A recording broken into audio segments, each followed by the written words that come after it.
Mechanical engineer முடிச்சுட்டு வேலை தேடி இருப்பீங்க. வேலை தேடும்போது மேக்ஸிமம் இந்த ஆப்பரேட்டரா தான் கூப்பிடுறாங்க. இந்த புரொடக்ஷன் டிபார்ட்மெண்ட்ல தான் கூப்பிடுறாங்க. இல்ல QC-யா வொர்க் பண்ணேன். வேலை செட் ஆகல. இந்த ரொட்டேஷனல் ஷிஃப்ட் போடுறாங்க. கம்பெனி செட் ஆகல. அப்படின்னு நெறைய பேரு சுத்திக்கிட்டே யோசிச்சுக்கிட்டே இருந்தீங்க அப்படின்னா, இதோ உங்களுக்கு தாங்கய்யா இந்த வீடியோ. இந்த வீடியோ ஸ்கிப் பண்ணாம ஃபுல்லா பாருங்க. கண்டிப்பா இந்த ஆப்ஷன் உங்களுக்கு யூஸ்ஃபுல்லா இருக்கும்னு நாங்க நெனைக்கிறோம்.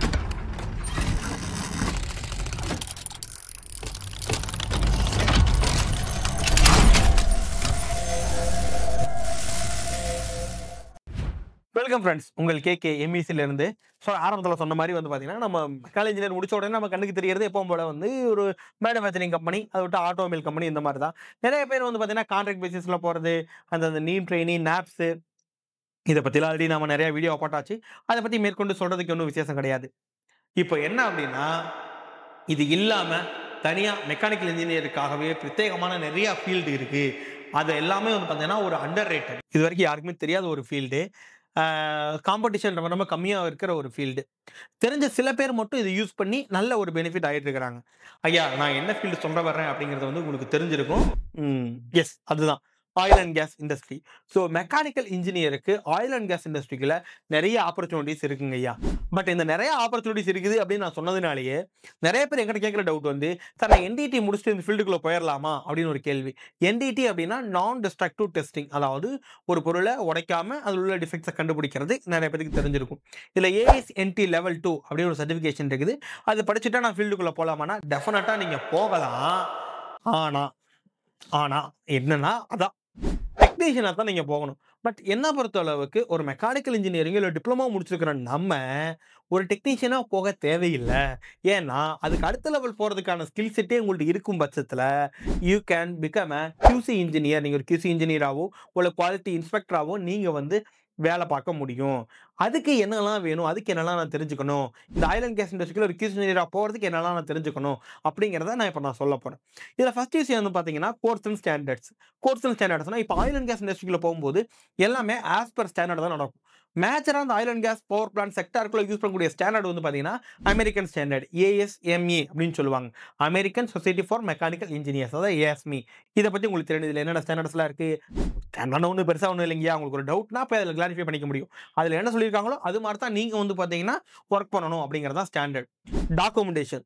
ஒரு குவாலிட்டி இன்ஜினியரா போறீங்க அப்படின்னா, டாக்குமெண்டேஷன பத்தி கண்டிப்பா உங்களுக்கு தெரிஞ்சிருக்கணும். இப்ப நாங்க டாக்குமெண்டேஷன்ல இந்த ஆயில் அண்ட் கேஸ் இண்டஸ்ட்ரிக்குள்ள அதிகமா யூஸ் பண்ணக்கூடிய டாக்குமெண்ட்ஸ்லாம் வந்து பார்த்தீங்கன்னா, PQR, WPS, WQT, ITP, MTC, MTR and then NDT inspection reports, leak testing reports, paint inspection reports, measuring instruments reports, அப்புறம் ஹீட் ட்ரீட்மெண்ட்ஸ் ரிப்போர்ட் வரும். அதே மாரி இந்த NCR அப்படிங்கிற டாக்குமெண்ட், டூசையர்ன்னு சொல்லுவாங்க. அந்த மாரி டாக்குமெண்ட்ஸ் நெறைய இருக்கு. இந்த டாக்குமெண்ட்லாம் எப்படி நம்ம பண்ணணும்? ஃபார்மேட்ஸ் இருக்கும். பட் டேட்டாஸ் எங்கிருந்து எடுக்கணும்? அதுக்கு நம்ம எங்கெல்லாம் போகணும்? அப்படிங்கிறதெல்லாம் உங்களுக்கு இந்த டாக்குமெண்டேஷன்ல உங்களுக்கு நாங்க கத்துக் குடுக்குறோம். இதெல்லாம் உங்களுக்கு கண்டிப்பா தெரியணும் ஒரு இன்ஜினியரா போறதுக்கு.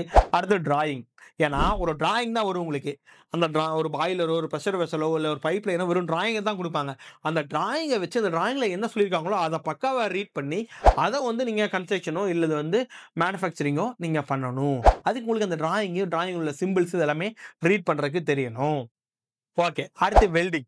வெல்டிங் அடிக்கிறதுக்குலாம் உங்களுக்கு தெரிய வேண்டாம். இந்த வெல்டிங்க அதாவது என்னென்ன டைப் ஆஃப் வெல்டிங்லாம் இருக்குது, என்னென்ன பொசிஷன்ஸ்லாம் இருக்கு, எந்த வெல்டிங் ஸ்ட்ரென்த்தா இருக்கும், எந்த வெல்டிங் கம்மியான ஸ்ட்ரென்த் இருக்கும், எந்த வெல்டிங் சீக்கிரமா அடிக்க முடியும், எந்த வெல்டிங் ஸ்லோவா அடிக்க முடியும், எந்த வெல்டிங் பெஸ்ட், எந்த இடத்துக்கு எந்த வெல்டிங் யூஸ் பண்ணணும் அப்படிங்கிறதெல்லாம் உங்களுக்கு தெரியணும். இதுக்கு வெல்டிங் பத்தி உங்களுக்கு தெளிவா தெரியணும். அடுத்து வெல்டிங் டிஃபெக்ட்ஸ். என்னென்ன டிஃபெக்ட்ஸ்லாம் வருது, ஏன் வருது, எதனால வருது, இதுக்கு என்ன வந்துச்சுன்னா என்ன பண்ணணும், வராம இருக்கிறதுக்கு என்ன பண்ணணும் அப்படிங்கிறது எல்லாமே உங்களுக்கு தெரிஞ்சிருக்கணும். இது இல்லாம நம்ம ஃபீல்ட பொறுத்தளவுக்கு ஒரு வெல்டர் குவாலிட்டியான வெல்டர் இருந்தா மட்டும் தான் அப்படின்னா, ப்ராடக்ட்டும் குவாலிட்டியா வரும் அப்படிங்கிறது தான். அப்ப ஒரு வெல்டர் குவாலிட்டியா இல்லையா அப்படிங்கிறத கண்டுபிடிக்கிறதுக்கு ஒரு டெஸ்ட் எல்லாம் இருக்குது. அத வந்து கண்டக்ட் பண்றது யாருன்னா QC இன்ஜினியர் தான் கண்டக்ட் பண்ணணும். அத எப்படி கண்டக்ட் பண்ணணும் அப்படிங்கிறத வெல்டர் குவாலிஃபிகேஷன்ல நம்ம கத்துக் குடுக்குறோம். அடுத்து வந்து பார்த்தீங்கன்னா, measuring instruments handling, fabrication techniques ஒரு பாய்லர் எப்படி உருவாக்குறாங்க அப்படிங்கிற ஃபேப்ரிகேஷன் டெக்னிக்ஸ் உங்களுக்கு நாம கத்துக் குடுப்போம். பைப்பிங்னா பைப்பிங் டிராயிங் வச்சு எப்படி பைப்லைன் கன்ஸ்ட்ரக்ஷன் பண்றோம். அதுல என்னென்ன ஃபிட்டிங்ஸ்லாம் வருது, அதுல என்னென்ன இன்ஸ்பெக்ஷன்லாம் பண்றோம், அதுல என்னென்ன டைப் ஆஃப் பைப்ஸ்லாம் இருக்குது, என்னென்ன மெட்டீரியல்ஸ்லாம் அவைலபிள் இருக்கு அப்படிங்கிறது எல்லாமே நாங்க உங்களுக்கு கத்துக் குடுத்து, பிளஸ் வந்து பார்த்தீங்க அப்படின்னா, அந்த டெக்னிக்கல் கால்குலேஷன்ஸ்லாம் சில இடத்துல வரும். இதெல்லாம் கத்துக் குடுத்து, இப்போ ஒரு வெல்டிங் அடிக்கிறீங்க அப்படின்னா, அந்த வெல்டிங் நல்லா இருக்குதா இல்லையான்னு பார்க்கறதுக்காக நம்ம yes obviously we are using NDT not distribute testing. அதுக்கு உங்களுக்கு கண்டிப்பாக ஏஎஸ்என்டி லெவல் 2 சர்டிஃபிகேட் உங்கள்கிட்ட இருக்கணும். ஏன்னா நீங்கள் தான் வந்து ஒரு லெவல் 2 கூப்பிட்டு இந்த இடத்துல என்டிடி செக் பண்ண சொல்கிறீங்க. அல்ட்ராசவுண்ட் டெஸ்டிங் பண்ணுங்க அப்படின்னா அவங்க கரெக்டாக பண்ணுறாங்களா இல்லையா அப்படின்னு செக் பண்ணுறதுக்கு வந்து பார்த்தீங்கன்னா நீங்கள் தான் விட்னஸ் பண்ண போகிறீங்க. அப்படிங்கிறனால உங்ககிட்ட அந்த ஏஎஸ்என்டி லெவல் 2 சர்டிஃபிகேட் இருக்கணும். ஓகே, இதெல்லாம் இருந்துச்சு அப்படின்னா நீங்கள் இந்த ஆயில் அண்ட் கேஸ் இண்டஸ்ட்ரிக்குள்ள ஒரு கியூசி இன்ஜினியராக ஈஸியாக வேலைக்கு போயிடலாம். ஓகே, இந்த ஃபீல்டுக்குள்ள வேலை எப்படி இருக்கும் அப்படிங்கிறத நான் சொல்லிடுறேன். இந்த ஃபீல்டை பொறுத்தளவுக்கு என்னன்னா வேலை இந்த ஷிஃப்ட் பேசிஸ்லாம் ரொம்ப குறைவுதாங்க. ஜெனரல் ஷிஃப்ட் தான் இருக்கும். மார்னிங் 9 o'clock பண்ணீங்கன்னா ஈவினிங் 6:30, 7 சில நேரம் 1 மணி நேரம் 2 மணி நேரம் கொஞ்சம் முன்ன பின்ன ஆகத்தாங்க செய்யும். அது ஒன்று. ப்ளஸ் இந்த ஆயில் அண்ட் கேஸ் இண்டஸ்ட்ரிக்குள்ள நீங்க கியூசி இன்ஜினியரா வேலைக்கு போகணும்னு முடிவு பண்ணிட்டீங்கன்னா ஃபர்ஸ்ட் கண்டிஷன் உள்ளூருக்குள்ளே வேலை கேட்காதீங்க. கோயம்புத்தூருக்குள்ள வேணும், தமிழ்நாட்டுக்குள்ள வேணும், அங்க மட்டும் தான் நான் வேலை பார்ப்பேன் அப்படின்னீங்கன்னா தயவுசெய்து இந்த ஃபீல்டுக்குள்ள வராதீங்க. இந்த ஃபீல்டுக்குள்ள இந்தியாவுக்குள்ள எங்கனாலும் எனக்கு வேலை கொடுங்க, நான் போறதுக்கு ready. I want to earn more money அப்படின்னா மட்டும் இதுக்குள்ள வாங்க. ஆல் ஓவர் இந்தியாவுக்குள்ள ஃபர்ஸ்ட் இனிஷியலா ஜாப் ஆப்பர்ச்சுனிட்டி இருக்கும். மினிமம் ஒரு 2 to 3 இயர்ஸ் உங்களுக்கு எக்ஸ்பீரியன்ஸ் ஆயிடுச்சு அப்படின்னா நீங்க இதுல இருந்து ஈஸியா அப்ராட் போக முடியும். அப்ராட் பொறுத்தளவுக்கு கல்ஃப் கண்ட்ரீஸ் நீங்க மேஜரா ஃபோக்கஸ் பண்ணலாம். இப்ப கல்ஃப் கண்ட்ரீஸ்ல 3 இயர்ஸ் 3 இயர்ஸ் எக்ஸ்பீரியன்ஸ் இருந்தா மட்டும் தான் போக முடியுமானா கிடையாது. கொஞ்சம் சில விதிவிலக்குகள் இருக்கும். இப்போ ஒரு ரெஃபரன்ஸ்லாம் உங்களுக்கு ஆல்ரெடி இருக்குது. உங்க மாமா இருப்பாரு, இல்ல உங்க சித்தப்பா இருப்பாரு, இல்ல உங்க அப்பாவே அங்க கல்ஃப்ல ஒர்க் பண்ணிட்டு இருக்காங்க, தெரிஞ்சவங்க இருக்காங்க அப்படின்னா ஒன்ஸ் உங்களுக்கு ஒரு 1 இயர் இங்க இந்தியாவுக்குள்ள எக்ஸ்பீரியன்ஸ் இருந்துச்சுனாலும் அவங்க உங்களுக்கு ஈஸியா ரெஃபர் பண்ண முடியும். நீங்க அவங்ககிட்ட நீங்க கான்டாக்ட் பண்ணி கூட கேட்டு பார்க்கலாம். மினிமம் ஒரு 1 இயரா எக்ஸ்பீரியன்ஸ் ஆயிட்டு வந்தா சொல்லுவாங்க. அந்த 1 இயர் எக்ஸ்பீரியன்ஸ் முறையா நீங்க இங்க இருந்து எடுத்துட்டு நீங்க அப்ராட் போகும்போது ஈஸியா நீங்க அப்ராடும் போக முடியும். ஸோ நல்ல ஒரு எர்னிங்ஸா இருக்கும். ஓகே சார், இதெல்லாம் படிக்கிற சார், இதெல்லாம் ஓகே தான். படிச்சு முடிச்சா இப்போ இந்தியாவுக்குள்ள வேலை செய்யறேன்னா எவ்வளவு சம்பளம் கிடைக்கும்? இதுதான் இதாங்க நம்ம பயலுக்குள்ள பிரச்சனை அப்படிங்கிற மாதிரி. இனிஷியலா சம்பளம் வந்து பாத்தீங்கன்னா 15,000 இருந்து 25,000 தான் இருக்கும். ஏன்னா நீங்க இந்த ஃபீல்டுக்குள்ள ஃப்ரெஷர் தான். பட் நான் என்ன சொல்லுவேன் அப்படின்னா ஒரு 5 வருஷம் இல்ல ஒரு 3 வருஷம் டார்கெட் வச்சுக்கோங்க.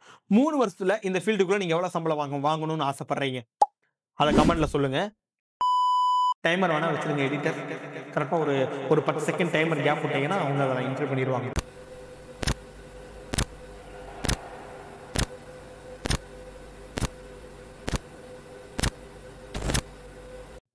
ஓகே, இப்போ வந்து பார்த்தீங்கன்னா ஒரு 3 இயர்ஸ் எக்ஸ்பீரியன்ஸ் இருக்குதுன்னா மினிமம் நீங்கள் வெறும் இந்த என்டிடி சர்டிஃபிகேஷன் மட்டும் வச்சிருக்கிறீங்க அப்படிங்கிறப்போ ஒரு 40,000 60,000 சம்பளம் வாங்க முடியும்.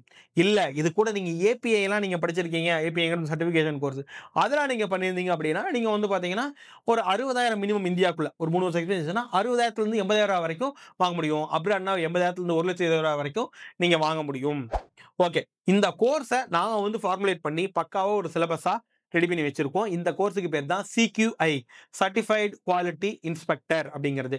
இந்த கோர்ஸ் வந்து பார்த்தீங்கன்னா ஒரு 30 நாள் டியூரேஷன். வெளியிருந்து வரவங்களுக்கு ஃப்ரீ அகாமடேஷனும் மதியானம் லஞ்சும் நாங்கள் ப்ரொவைட் பண்ணிடுறோம். 30 நாள் முடியும் போது உங்களுக்கு ஜாப் பிளேஸ்மெண்ட் பண்ணி கொடுப்போம். இண்டஸ்ட்ரியல் விசிட் நாங்கள் கூட்டிகிட்டு போயிடுவோம். ப்ளஸ் டாக்குமெண்டேஷன்ஸ் இதெல்லாம் பண்ணுறது எல்லாமே உங்களுக்கு இண்டஸ்ட்ரி ஓரியன்டாக இருக்கும். இண்டஸ்ட்ரியில் என்ன பண்ணுவீங்களோ அது அப்படியே இங்கே நீங்கள் வந்து ஒர்க் அவுட் பண்ணணும். அந்த மாதிரி தான் இருக்கும். அதுவும் இல்லாமல் கிளாஸும் உங்களுக்கு புரிகிற மாதிரி தெளிவாக சொல்லிக் கொடுக்குறதுல வந்து பார்த்தீங்கன்னா எங்களை அடிச்சுக்க ஆளுகை கிடையாது. அது நாங்கள் பெருமையாகவே சொல்லிக்குவோம். ஓகே, ஸோ இந்த கோர்ஸில் நீங்கள் ஜாயின் பண்ணணும்னு நினச்சிங்க அப்படின்னா வர 8ஆம் தேதி கோயம்புத்தூர் அண்ட் சென்னையில் வந்து பேட்ச் ஸ்டார்ட் ஆகுது. நெக்ஸ்ட் பேட்ச்ல இல்லை சார் இந்த பேட்ச் முடியாது, நெக்ஸ்ட் பேட்ச் தான் நான் வர முடியும் அப்படின்னீங்கன்னா நீங்கள் காண்டாக்ட் பண்ணுங்கள். நெக்ஸ்ட் பேட்ச் எப்போ ஸ்டார்ட் பண்ணுறோம் அப்படிங்கிறத வந்து நாங்கள் உங்களுக்கு இன்டிமேட் பண்ணுறோம்.